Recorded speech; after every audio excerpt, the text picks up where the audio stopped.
Continuing on, all that stuff should make sense. If it doesn't, always just ask me questions by email.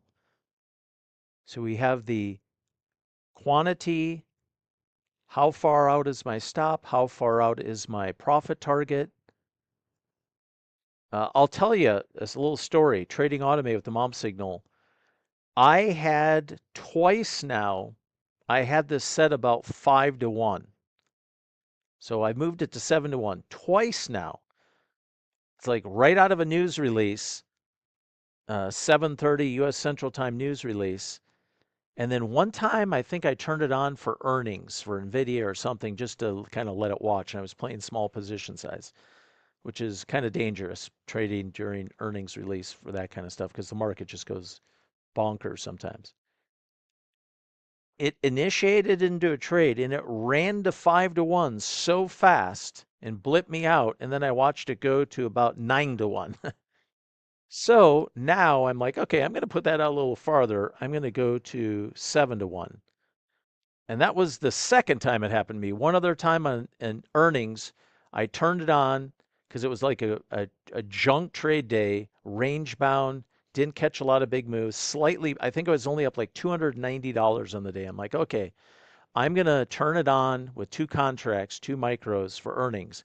It ripped and ran through 5 to 1 so fast and then went to like 10 to 1.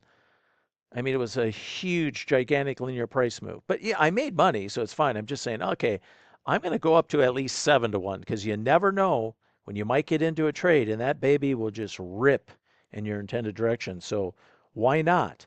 But the reason I was using 5 to 1 is usually in the US cash session open, I go for about a target of like 700 a day per 150K account. So if I'm 5 to 1, that kind of gets me in the ballpark where one trade, if it just rips and runs, it hurry up, it blips me out, and I'm usually there, at or above my daily profit objective or close to it with the typical position size. So here for this exercise is 5. Sometimes I trade with 7s, uh, for, and I kind of look at, what does the pre-opening range look like? Was there news in the morning? Is the market at a key level? Sometimes I'll bump it up and I'll trade 7s. Not a lot, but on occasion. Okay, now let's get into, we're not going to cover trail stop now. Our trail stop is pretty straightforward. Like you just put in how many bars, okay? Price is advanced X amount of bars. So then how many Heikin-Ashi bars do I want my stop to go from sitting at break even to following the advancing price bars? So it's a very kind of brain dead simple trail stop mechanism because we don't want the automated strategy to be super complicated.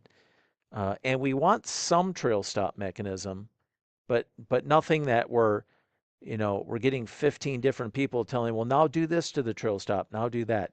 If you want to go off and do some really advanced trail stop stuff, in my opinion, then, and you're becoming a sophisticated automated trader, go get a third party tool that does the automation. You can use the outputs from our indicators. Our indicators have all the outputs open for everything. You know, band positioning, indicator positioning, signals. You go in though, and you can make the most sophisticated or complex trail stop, entry, initial stop, and deep target, break even threshold. You can just use the outputs from the tools, talk to your third party mechanism to go handle your automation and your trail step. And I get emails. We got guys doing that at a high level where they're on some lower or some unique time frames. And once they get into a trade, literally as soon as the market starts running in their intended direction, they're advancing. They're not even using a break even threshold. Like they're getting in and blip, blip, blip. Their stop's already blip, so their stop's just chasing price. So when they get in the crud, they're going to get blipped out a lot. So they're going to get a lot of, strikeouts, but then they catch one, where and it just rides it. And then the first little kickback, it gets blipped out, but they're done for the day because they're trading that with much higher position size and what they're doing is like kind of a hyper efficient process to automated trading. And that world is available to you. That's more complicated. Get the basics down, use our strategy first. You can layer on that capability down the road as you're getting payouts. So, so keep things simple in the beginning. Then, as you're maintaining what's simple, you can go off and play around in a sim account with a third party tool, trading the outputs to the indicators, whether it be reversal signals, mom signals, and go build some other capability off to the side. When you see you can do that in sim mode, then you can layer that on some eval accounts or live accounts as a secondary mechanism you have out trading automated that's more sophisticated but more complicated, or I should say, and more complicated than what we're doing. This is just, we give you some trail stop capability, and it's all related to how many price bars, you know, after I'm in, and let's say I'm using the break even threshold. So once price is at the break even threshold level where the stop went to break even plus, wherever price is at, price, and it's pretty cut and dry, price advancement bar. So if I put in 3, I got to have 3 more bars complete. And then my stop would move 1 additional Heikin-Ashi bar. So from wherever the break even stop is, or break even plus stop you have, it'll move it down 1 Heikin-Ashi bar at a bar close. You might go 3 to 2. You might go 5 to 1, 5 to 2. You can go with whatever ratios you want, but the key is on the trail stop, if I turn it on, it's price bar movement as the benchmark movement of price. That would then cause the stop to follow the Heikin-Ashi bar. And the top side of the Heikin-Ashi bar in shorts and the bottom side of the Heikin-Ashi bar in longs. Really simple. The programmer didn't like my complicated trail stop mechanism, said, let's just do this in the beginning. I'm like, you know what? That's good. I never use it. I will eventually, but I haven't even really done much optimization yet. I'm trading all my automated on the good old generic right-hand bars chart. And I guarantee you there's a lot of time frames that are probably way better than this, but I'm micromanaging, or I'm actively managing my trade. So when I get into a trade, I'm letting the automation get me in, and then I'm watching my P&L, watching my P&L. As soon as I get close to 700, or let's say get 500, 600 in the money and it starts chopping around, I might just blip out the trade and then I'll wait for a new setup. So I'm letting the automation get me into and kind of manage the trade as I overwatch it and decide when I'm going to blip out and whatever. Because all I'm trying to do, my objective when I trade is to go for a daily profit objective. And on something like a 150K account in the beginning with automation, for a week, go for 350 to 400 a day. Master that. For the next week, go for 500 a day. Master that. For the next week, go for 550 a day. Master that. On a 150K account, the data has shown me when I start going for 750 or more a day, I need to be on really optimized settings. And then why?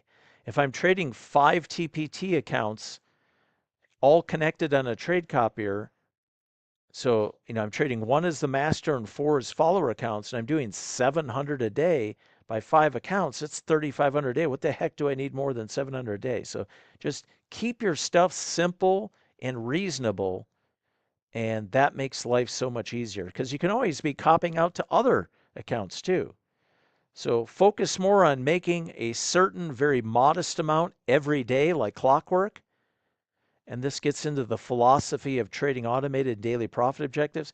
To me, if I can have 4 losing trade days a month, going for 700 a day or less, so like 2, 3, or 4 losing trade days a month, but out of the 20 to 21 trading days a month, I make my 700, I'm right over the target. I start getting 5, 6, or 7 losing days every month, then I either got to re-optimize my settings, or I have to, and that means adjusting the time frame I'm on, then that's an exercise in getting things reoptimized. And it could be the market might be expanding in volatility, might be contracting. So the time frame I'm on might need to be massaged up or down a bit. Or my indicator settings might need to be made a little bit more sensitive, a little bit less sensitive. The more wild the market gets and the more volatility, your indicator can be less sensitive. The more the market is sideways, congested, and noisy, you got to go up on higher time frames, minimize the noise, but make the indicator more responsive. So the markets are whitewater rafting. You're constantly having to adapt to the change. See, the idea is to stay in the boat, don't bash into any rocks, and hang on and have one hell of a fun ride. And some screaming and swearing along the way on occasion is acceptable, just not a lot. Because remember, you don't want to be an emotionally reactive human being when you're trading the markets, which everybody does till you learn how to burn that shit out of your system. You want to be patient, pragmatic, systematic, logic based, working on solutions and dialing stuff in, not an emotionally reactive trader. What do we say in the military special operations? Emotional reactivity is a disease. And it is. If that's what's controlling you, you're going to go out and be a gunslinger in the markets, and you're never going to have long-term consistency. Okay, so now that we've covered the simplistic trail stop mechanism, this is pretty much cut and dry. If it's a 0, this feature isn't turned on. Daily profit target. So in here, I can put like 705 or 710. So if I'm in a trade with the 7 lot and it's running, first trade of the day, and then it hits $705 intra-bar at any point, boom, it flattens it with a market order, means I might end up with 701. So roughly, if I put in here 705, I used to put 710, but I noticed I was always having slippage of less than $5, so I can just go 705. With my slippage, I should always, on a winning day, be averaging 700 a day. Now I'm done. Now when I do that, I typically go in here and I go 900. So 900 is my daily loss limit. I was up to 1100, and that was getting me like almost every day of the month I could get to 705. Oh, I'm sorry, I was at 1100. Now that the markets have expanded volatility, I found I could be, 900 to 1,000. And the way that I'm overwatching the thing, I'm just not having any problems. So in the end, to me, when you're automated trading, you can modify this by, you know, adjusting your position size. But in the end, I think it's acceptable to have a higher daily loss limit. Now, you don't want to put like 1,500. So on a losing day, you're losing more than twice of what you're making, or 1,400. That's pushing it. But I do think it's acceptable to have a slightly higher daily loss limit than their daily profit objective when you have things dialed in and you're averaging every month no more than 4 losing days a month to get your daily profit objective. So, that's all up to discussion. That's how I do it, and that works for me. So I'll just put 1,000 in here, and anything other than 0, that's what that field is. And this is obviously in US dollars or whatever you have set in your platform. Okay, so I'm leaving that 0 and 0. Show historical orders. I leave that checked. Now this gets into what time of day do you want to trade? We'll cover that in the next video.